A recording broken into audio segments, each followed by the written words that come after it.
And today's reader story submission, an 8-year U.S. Air Force veteran recalls a fellow soldier who was there 1 minute and gone the next. But was the veteran ever really there at all?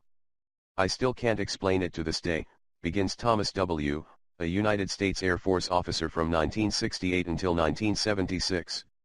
It still gives me chills to think about 47 years later. In 1970, Thomas was stationed at U-Tapao Royal Thai Navy Airfield on the Gulf of Siam in Thailand. He lived with over 150 other troops in a 3-story barracks. The barracks ran in an east and west direction, he recalls, with a long hallway running the length of the room. At the west end of the hall was the door to the latrines.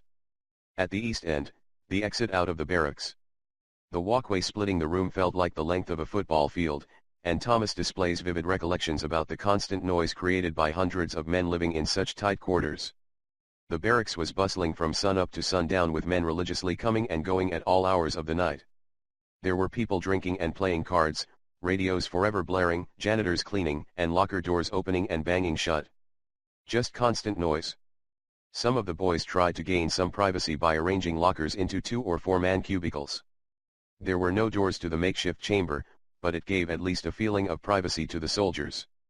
On this particular morning, Thomas returned to the barracks from a dentist appointment at about 9 a.m.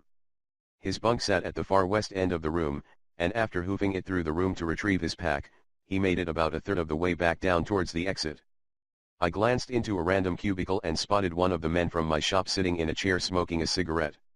To call us friends would be a stretch, but I saw him around work frequently and occasionally talked with him. Related, a Civil War naval mystery is finally solved. Thomas recalls the soldier wasn't dressed in the typical fatigues, but in one of the khaki uniforms, tan short-sleeve cotton shirts and trousers referred to as 1505s, commissioned to Air Force soldiers during that period. He's sitting in a chair, wearing his 1505s and puffing on a fresh cigarette, with a stuffed duffel bag at his feet. I stopped and asked how he was doing, and he said, "I'm doing fine now, but they are taking me today." In the middle of the conversation, Thomas picked up on a sound he hadn't heard in months. It was the unusual sounds of silence.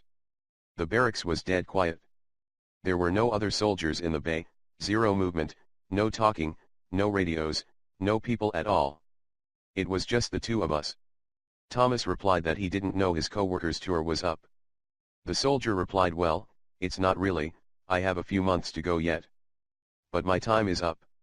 Confused, Thomas wished his comrade good luck and retreated toward the exit. As Thomas approached the door, he realized he'd forgotten his restricted area badge back at his locker. He shuffled back past the patiently waiting trooper to get his badge, and on the way back past the chair Thomas realized the airman was gone. Vanished, into thin air. He was gone. Him and his bag. Nothing left to show he was even there except for a still burning cigarette in an ashtray resting on the arm of the chair. The soldier didn't have time to make it all the way down the hall to exit without Thomas seeing him, and the two would have passed one another had he headed towards the latrines. I clearly remember staring at the rising smoke from the butt going straight up, and this sudden chill ran through my body. Thomas never saw the soldier again. I still can't find an explanation.